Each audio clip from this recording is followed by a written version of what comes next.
പക്ഷെ ഇതാകെ പ്രശ്നമായല്ലോ. ഇനിയിപ്പം നാളെ ഇപ്പം എന്ത് ചെയ്യും? തീരെ ഒരു ഇതില്ല. ഞാൻ മറ്റേ പുള്ളിയോട് പറഞ്ഞു നോക്കാം അല്ലേ, ആൾ ചിലപ്പോൾ അത് ചെയ്തു തരും. അല്ലെങ്കിൽ വേണ്ട, വേറെ എന്തെങ്കിലും. അയ്യോ, ഇനിയിപ്പോൾ പരീക്ഷയിൽ തോറ്റ് കഴിഞ്ഞാൽ എന്ത് ചെയ്യും? അയ്യോ, ഇനിയിപ്പോൾ അടുത്തായിട്ട് ഒന്നും ചെയ്യാനില്ലല്ലോ. അയ്യോ, ഇനിയിപ്പോൾ എന്ത് ചെയ്യും? എല്ലായിടത്തും ഇങ്ങനെയുള്ള ചിന്തകളാണ് അല്ലേ. നമ്മൾ മനുഷ്യരെല്ലാവർക്കും ഓരോ രീതിയിലുള്ള ചിന്തകളാണ്. ഓരോ മനുഷ്യരും ഓരോ ജീവിത സാഹചര്യങ്ങളിൽ നിന്ന് വരുന്ന വ്യക്തികളാണ്.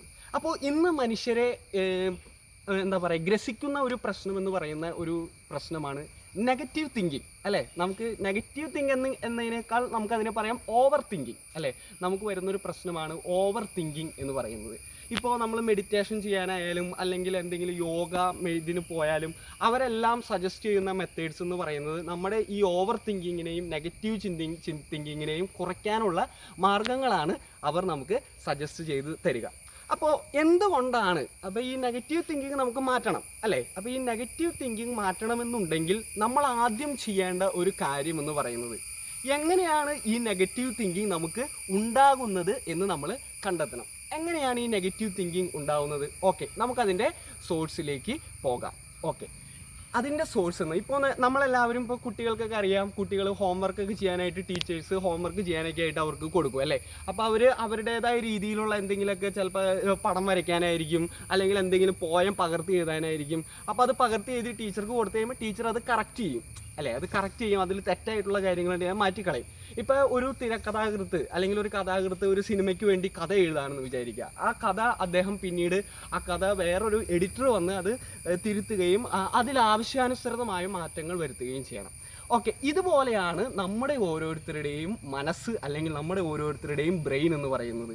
നമ്മളെല്ലാവരും ഇങ്ങനെ സ്ക്രിപ്റ്റ് റൈറ്റേഴ്സാണ്. ഓക്കെ, നമ്മൾ കാണുന്ന ഓരോ അനുഭവങ്ങളിൽ നിന്നും ഓരോ സാഹചര്യങ്ങളിൽ നിന്നും ഓരോ വ്യക്തികളിൽ നിന്നും നമ്മൾ ഒരു സ്ക്രിപ്റ്റ് ഉണ്ടാക്കിയെടുക്കുകയാണ്. ഈ സ്ക്രിപ്റ്റിനെയാണ് നമ്മൾ പറയുക സെൽഫ് സ്കീമ. ഓക്കെ, ഈ സെൽഫ് സ്കീമ അനുസരിച്ചാണ് നമ്മൾ ഓരോരുത്തരും പ്രവർത്തിക്കുന്നത്. എങ്ങനെയാണ് ഈ സെൽഫ് സ്കീമ ഉണ്ടാകുന്നത്? അതുണ്ടാകുന്നത് ചില ജനറലൈസേഷൻസിൽ നിന്നാണ്. ഓക്കെ, എന്തായിരിക്കാം ആ ജനറലൈസേഷൻ? ഫോർ എക്സാമ്പിൾ, നിങ്ങളിപ്പോൾ ഒരു വഴിയിൽ തല്ലുകൂടുന്ന ഒരു വ്യക്തിയെ കണ്ടുമുട്ടി. ആ വ്യക്തി പഞ്ചാബിയാണെന്ന് വിചാരിക്കുക. ഓക്കെ, അദ്ദേഹം ബാറിൽ കുടിച്ച് ബഹളം ഉണ്ടാക്കി.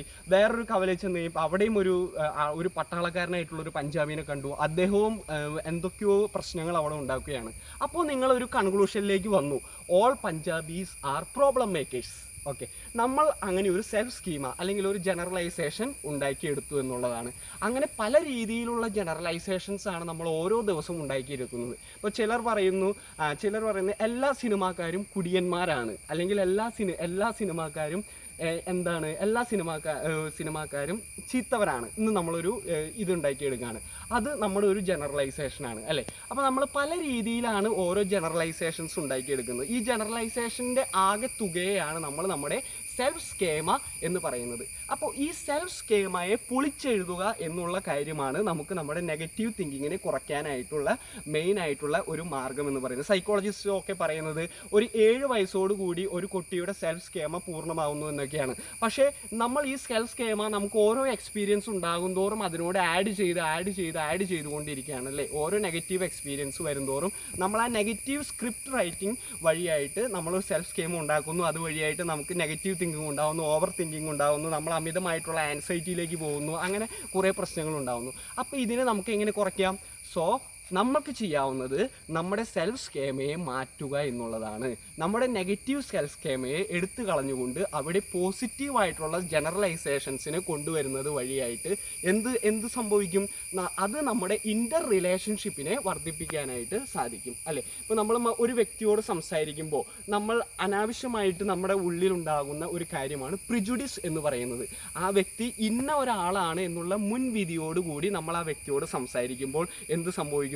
നമ്മുടെ ഇന്റർപേഴ്സണൽ റിലേഷൻഷിപ്പ് അവിടെ വളരാതെ അങ്ങനെ നിൽക്കുകയാണ്. പക്ഷെ നമ്മൾ ആ പ്രെജുഡിസ് എടുത്തു കളഞ്ഞ് നമ്മുടെ സെൽഫ് സ്കീമയെ തിരുത്തി എഴുതിക്കൊണ്ട് നമ്മൾ സംസാരിക്കുകയാണെങ്കിൽ, അല്ല ഈ വ്യക്തി ഞാനിപ്പോൾ പുതിയതായിട്ട് കാണുന്ന ഒരു വ്യക്തിയാണ്, ഈ വ്യക്തി കുറേ പോസിറ്റീവ് എനർജി ഉള്ള ആളാണ്, കുറേ കാര്യങ്ങൾ ഇദ്ദേഹത്തിൽ നിന്ന് എനിക്ക് പഠിക്കാനുണ്ട് എന്നുള്ള രീതിയിൽ നമ്മൾ ആ വ്യക്തിയെ അപ്രോച്ച് ചെയ്യുമ്പോൾ, ആ വ്യക്തിയുമായിട്ട് സംസാരിക്കുമ്പോൾ നമുക്ക് കൂടുതൽ കാര്യങ്ങൾ ആ വ്യക്തിയിൽ നിന്ന് പഠിക്കുവാനും, അത് ഏത് വിഭാഗത്തിൽപ്പെട്ട ആൾ തന്നെ ആയിക്കോട്ടെ, ആ വ്യക്തിയെ നമ്മൾ ഒരു ബ്ലാങ്ക് മൈൻഡോട് കൂടി നമ്മൾ സമീപിക്കുമ്പോൾ നമുക്ക് കുറേ കാര്യങ്ങൾ പഠിക്കാനായിട്ട് സാധിക്കുന്നു. ഇപ്പോൾ നമുക്ക് ആൻഷ്യൻ ഫിലോസഫിയിലേക്ക് പോവുകയാണെങ്കിൽ സ്റ്റോയിസിസം എന്നൊരു ബ്രാഞ്ച് കാണാനായിട്ട് സാധിക്കും.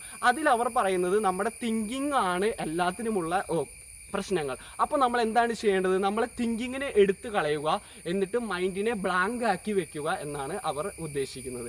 അപ്പോൾ ബ്ലാങ്ക് ആയിട്ടിരിക്കുന്ന മൈൻഡിൽ എന്താണ് നമ്മളെ നെഗറ്റീവ് ചിന്തകൾ അധികം ബാധിക്കില്ല എന്നാണ് സ്റ്റോയിസിസ് ഫിലോസഫി ഒക്കെ പറയുന്നത്. അതിൻ്റെ മെയിനായിട്ടുള്ള മാർക്കൂസ് ഔറീലിയസ് എന്ന് പറയുന്ന ഒരു റോമൻ ചക്രവർത്തി അദ്ദേഹത്തിൻ്റെ മെഡിറ്റേഷൻസ് എന്ന ബുക്കിൽ അതിനുള്ള ചില മെത്തേഡ്സ് ഒക്കെ സജസ്റ്റ് ചെയ്യുന്നുണ്ട്.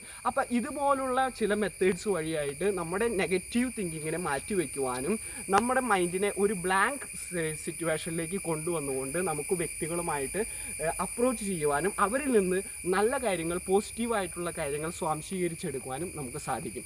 സോ ഇങ്ങനെ ചെയ്യുന്നത് വഴിയായിട്ട് നമ്മുടെ സെൽഫ് സ്കീമയെ പോസിറ്റീവ് ആക്കുവാനും മറ്റുള്ള ഇൻ്റർപേഴ്സണൽ റിലേഷൻഷിപ്പിനെ കൂടുതൽ നല്ലതാക്കുവാനും നല്ലൊരു സെൽഫ് മാനേജ്മെൻറ്റിലേക്ക് വരുവാനുമായിട്ടും നമുക്ക് സാധിക്കും. So thank you friends.